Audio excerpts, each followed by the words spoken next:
Agar uyingizda gaz hisoblagich bo'lsa, bugungi ma'lumot siz uchun juda muhim. Chunki oddiygina hisoblagich tekshiruvdan o'tmagan degan gap 7-500 ming so'mgacha jarima. Katta qarzdorlik gazdan uzilish. Hatto sud orqali mol mulkka taqiq qo'yilishigacha olib borishi mumkin. Men bugun sizga gazoviklar kelganda nimani bilish kerak, qaysi holatda jarima qo'nli bo'ladi. Qaysi holatda esa siz o'zingizni himoya qilishingiz mumkinligini oddiy tilda tushuntirib beraman. Videoni oxirigacha ko'ring. Chunki eng ko'p odamlar aynan oxirida aytiladigan hujjatlar va arza yozish tartibini bilmagani uchun yutqazadi. Kanalga hoziroq obuna bo'ling, videoga like bosing, chunki bu ma'lumot har bir xonadon egasiga kerak bo'ladi. Avvalgi yillarda ko'p odamlar gaz hisoblagich masalasiga unchalik jiddiy qaramasdi. Hisoblagich bor, ko'rsatkich yoziladi, to'lov qilinadi, shu bilan ish bitadi deb o'ylardi. Gaz tashkiloti xodimlari kelib plombani ko'radi. Hisoblagich raqamini yozadi. Agar qarzdorlik bo'lmasa ketadi. Ko'pchilik uchun hisoblagichni davlat qachon tekshiradi? Kim yechadi? Kim olib ketadi? Kim qayta o'rnatadi? Tekshiruv muddati qachon tugaydi? Degan savollar ikkinchi darajali edi. Lekin hozir vaziyat boshqacha. Hozir hisoblagichlar bo'yicha nazorat kuchaygan. Elektron baza, shaxsiy hisob raqam, iste'mol hajmi, qarzdorlik, plombalar, tekshiruv muddati, hisoblagich almashtirilgan sana hammasi tizimda ko'rinadi. Gaz ta'minoti tashkiloti hisoblagichning tekshiruv muddati o'tganini, plombaning buzilganini yoki iste'mol ko'rsatkichlari shubhali ekanini aniqlasa, sizga katta hisob-kitob chiqarilishi mumkin. Eng katta xavf shundaki, ko'p odamlar jarimani faqat gaz o'g'irlagan odamga solinadi deb o'ylaydi. Yo'q, muammo faqat o'g'irlikda emas. Hisoblagich belgilangan muddatda qiyoslovdan o'tmagan bo'lsa, plomba buzilgan bo'lsa, hisoblagichga ruxsatsiz tegilgan bo'lsa, gaz quvuri hisoblagichdan aylanib o'tkazilgan bo'lsa, gaz uskunasi hujjatsiz ulangan bo'lsa, bularning har biri alohida muammo bo'lishi mumkin. Men amaliyotda ko'rgan eng achinarli holat shuki, odam men hech narsa qilmaganman deydi, lekin hujjatda boshqa manzara turadi. Masalan, dalolatnomada plomba shikastlangan. Hisoblagich ishlamayapti. Iste'molchi vakili imzo qo'yishdan bosh tortdi deb yozilgan bo'ladi. Keyin odam sudga borsa ham, qo'lida dalil bo'lmasa, ishni isbotlash qiyinlashadi. Gaz hisoblagich bu oddiy temir quti emas.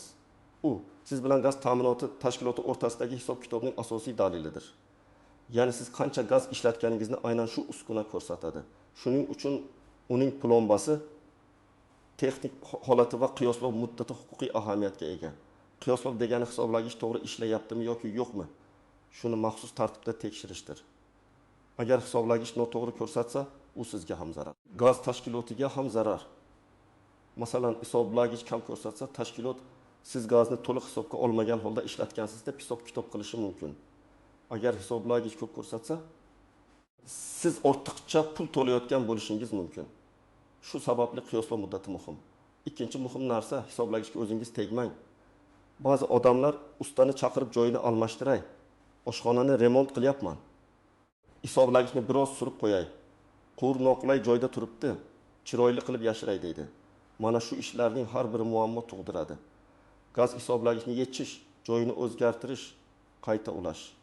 Plombani olib tashlash faqat vakolatli tashkilot orqali dalolatnoma bilan hujjat asosida qilinishi kerak. Uchinchi muhim narsa, gazoviklar kelganda ularning har bir harakatini hujjatlashtiring. Men odamlarni vahimaga solmoqchi emasman, lekin siz og'zaki gapga ishonib qolmang. Lekin siz og'zaki gapga ishonib qolmaydi. Opa, keyin bazadan to'g'rilab qo'yamiz, hozircha imzo qo'yavering degan gaplar keyin sizni himoya qilmaydi. Sizni faqat hujjat, dalolatnoma, ariza nusxasi, to'lov kvitansiyasi, surat va video himoya qiladi. Agar sizning hisoblagichingiz eski bo'lsa, oxirgi marta qachon qiyoslovdan o'tganini bilmasangiz, albatta tekshiring. Ko'p xonadonlarda hisoblagich 10 yil oldin o'rnatilgan, lekin uy egasi o'zgargan, hujjatlar yo'qolgan. Oldingi egasi nima qilganini hech kim bilmaydi. Siz kvartirani sotib olgan bo'lishingiz mumkin. Lekin gaz bo'yicha shaxsiy hisob raqam hali eski egada turgan bo'lishi mumkin. Bu juda xavfli holat. Masalan, bir odam kvartira sotib oladi, notariusdan rasmiylashtiradi, kadastrni o'tkazadi. Lekin gaz bo'yicha shaxsiy hisobni o'z nomiga o'tkazmaydi. Oradan 2 yil o'tadi. Gaz tashkiloti tekshiruvga keladi va eski qarzdorlik, qiyoslov muddati, plomba holati bo'yicha muammo chiqadi. Yangi egasi bu mening davrimda bo'lmagan deydi. Lekin hujjatlarda gaz iste'molchisi sifatida eski egami yoki yangi egami, qarzdorlik qaysi davrga tegishli, dalolatnomada kim imzo qo'ygan, mana shu narsalar tekshiriladi. Agar siz vaqtida qayta rasmiylashtirmagan bo'lsangiz, muammoni ajratish qiyin bo'ladi. Ikkinchi xavf guruhi ijaraga berilgan uylar. Uy egasi boshqa shaharda yoki chet elda bo'ladi. Ijarachi esa gazdan foydalanadi. Gazoviklar keladi. Ijarachi nimagadir imzo qo'yadi yoki umuman eshik ochmaydi. Keyin xat egasiga boradi. Qarzdorlik egasining nomida chiqadi. Agar siz uyingizni ijaraga bergan bo'lsangiz, gaz to'lovini, hisoblagich ko'rsatkichini va plomba holatini kamida oyga bir marta nazorat qiling. Ijarachi bilan shartnomada kommunal to'lovlar kimning zimmasida ekanini yozib qo'ying. Lekin biling, gaz tashkiloti odatda shaxsiy hisob kimning nomida bo'lsa, o'sha bilan ishlaydi. Uchinchi xavf guruhi remont qilganlar, oshxona buzilgan, gaz plitasi ko'chirilgan, isitish qozoni almashtirilgan, devor ko'chirilgan, quvur ichkaridan tashqariga chiqarilgan bo'lishi mumkin. Agar bular ruxsatsiz qilingan bo'lsa, keyin men xavfsizlik uchun qildim degan gap o'tmaydi. Gaz tizimi xavfli tizim. Bu yerda ustam yaxshi biladi degan tushuncha yetarli emas. Har bir o'zgartirish loyihaga, ruxsatga va dalolatnomaga bog'langan bo'lishi kerak. Agar sizning hisoblagichingiz yangi bo'lsa, o'rnatilganida dalolatnoma berilgan bo'lsa, plomba joyida bo'lsa, qiyoslov muddati o'tmagan bo'lsa, to'lovlaringiz muntazam bo'lsa va gaz uskunalaringiz rasmiy ulangan bo'lsa, vahima qilishga hojat yo'q. Lekin baribir hujjatlarni bir papkaga yig'ib qo'ying. Men har doim aytaman, tartibli iste'molchi ham o'zini himoya qilishi kerak. Chunki xatolik faqat siz tomondan bo'lmaydi. Ba'zida noto'g'ri sana turishi mumkin. Eski qarzdorlik noto'g'ri ko'chgan bo'lishi mumkin. Hisoblagich raqami boshqa xonadon bilan adashgan bo'lishi mumkin. Bunday holatlar kam bo'lsa ham uchraydi. Sizda hujjat bo'lsa, masala tez hal bo'ladi. Hujjat bo'lmasa, siz bir necha oy yurishingiz mumkin. Birinchi misol. Xonadonda hisoblagich 2015 yilda o'rnatilgan. Uy egasi qiyoslov muddati qachon tugashini bilmaydi. 2024 yilda tekshiruv keladi. Tizimda hisoblagich tekshiruvdan o'tmagan deb ko'rinadi. Gaz tashkiloti ma'lum bir davr uchun qayta hisob kitob qiladi. Uy egasi men har oy to'laganman deydi. Bu yerda muammo to'lovda emas, hisoblagichning yaroqliligida. Agar hisoblagich qiyoslovdan o'tmagan deb topilsa, gaz sarf belgilangan me'yor yoki boshqa tartib bo'yicha qayta hisoblanishi mumkin. Natijada odam oldin oyga 2 ming so'm to'lagan bo'lsa, qayta hisobdan keyin bir necha million so'm qarz chiqishi mumkin. Ikkinchi misol, kvartirada plomba simi uzilgan. Uy egasi bola tegib yuborgan.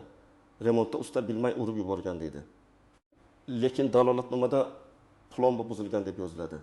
Plomba buzilganda tashkilot buni hisob olish tizimiga aralashuv sifatida baholashi mumkin. Bu holatda eng katta xato.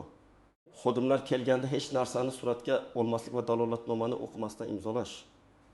Agar plomba haqiqatan ham tasodifan shikastlangan bo'lsa, darhol o'sha kuni yozma ariza berish, fotosurat qilish, sababini tushuntirish va plombani tiklashni so'rash kerak edi.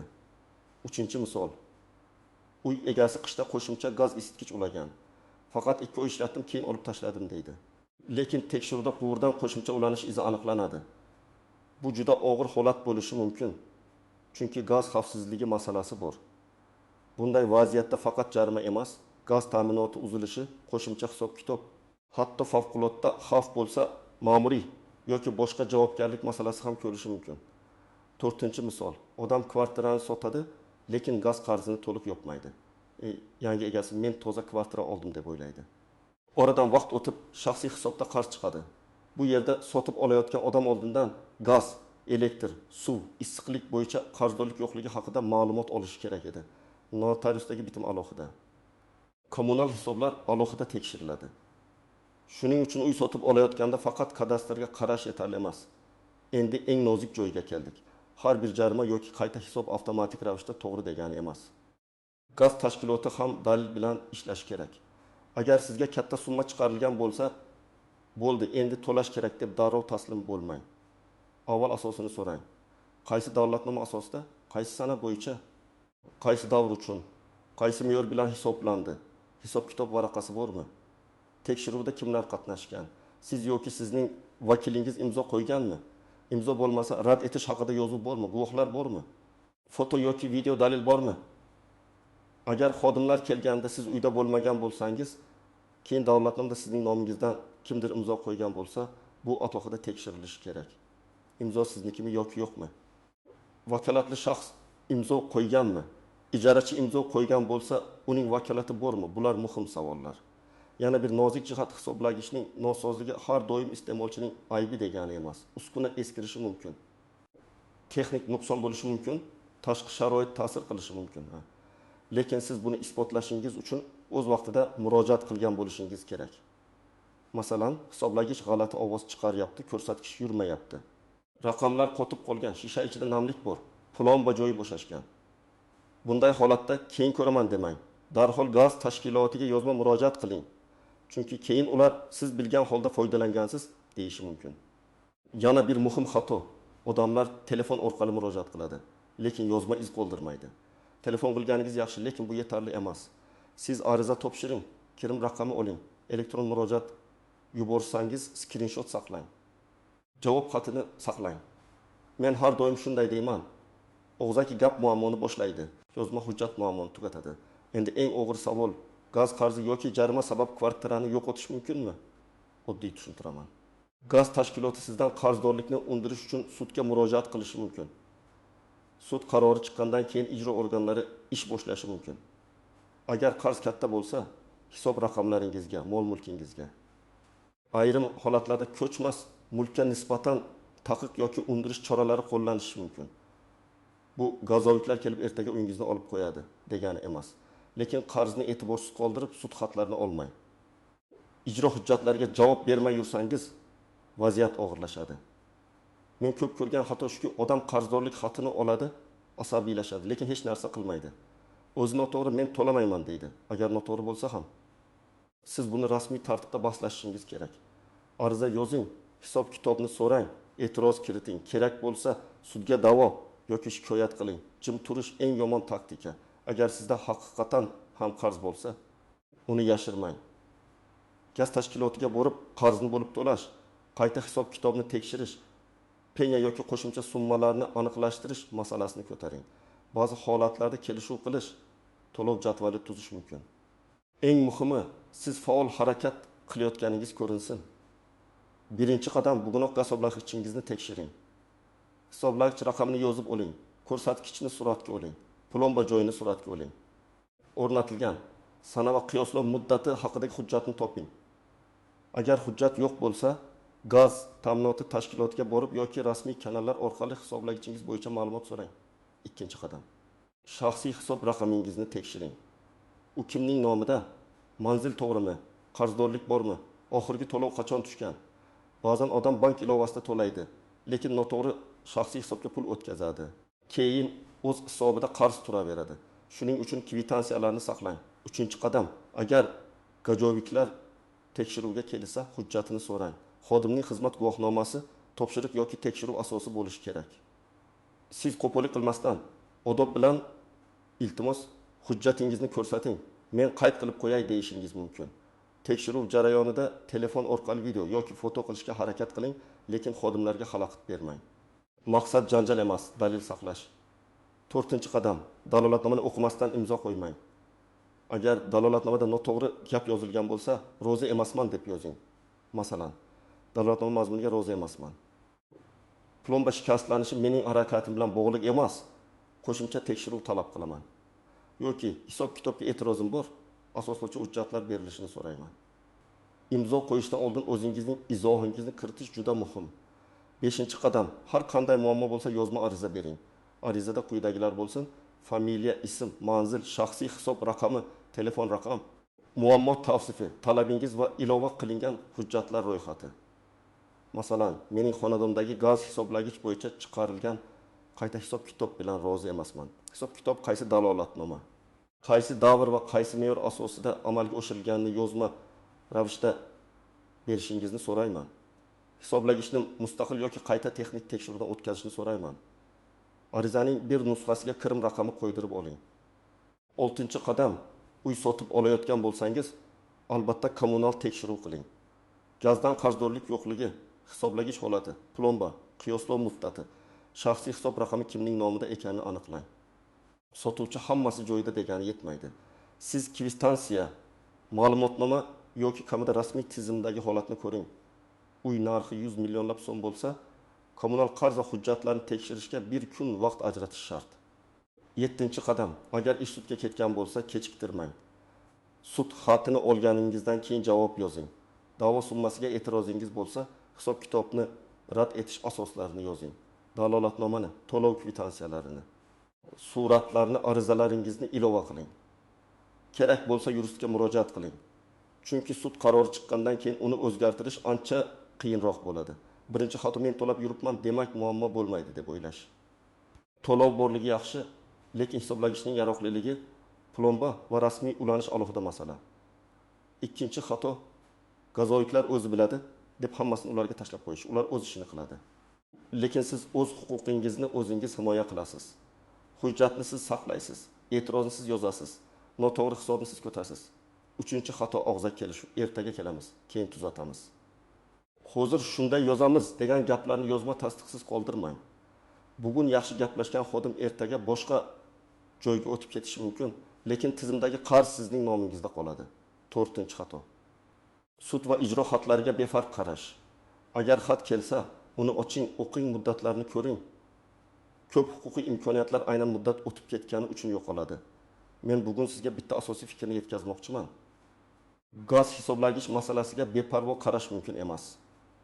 Hisoblagichni qiyoslov muddati, plomba holati, to'lovlar, shaxsiy hisob raqami va dalolatnomalar sizning pulingizni ham, uyingizni ham himoya qiladi. 7 million 500 million so'mlik jarima yoki millionlab so'mlik qayta hisob odatda bir kunda paydo bo'lmaydi. U ko'pincha yillar davomida e'tiborsizlik, hujjatsizlik va og'zaki gaplarga ishonish natijasida kelib chiqadi. Agar siz bugun hisoblagichingizni suratga olib, hujjatlaringizni tekshirib, qarzdorlikni aniqlab, muammo bo'lsa yozma ariza bersangiz, ertangi katta muammoning oldini olasiz. Agar gazoviklar kelganda dalolatnomani o'qib, kerak bo'lsa izoh yozsangiz, o'zingizni himoya qilasiz. Agar uy sotib olayotganda kommunal hisoblarni tekshirsangiz, birovning muammosini o'z bo'yningizga olmaysiz. Sizda shunday holat bo'lganmi?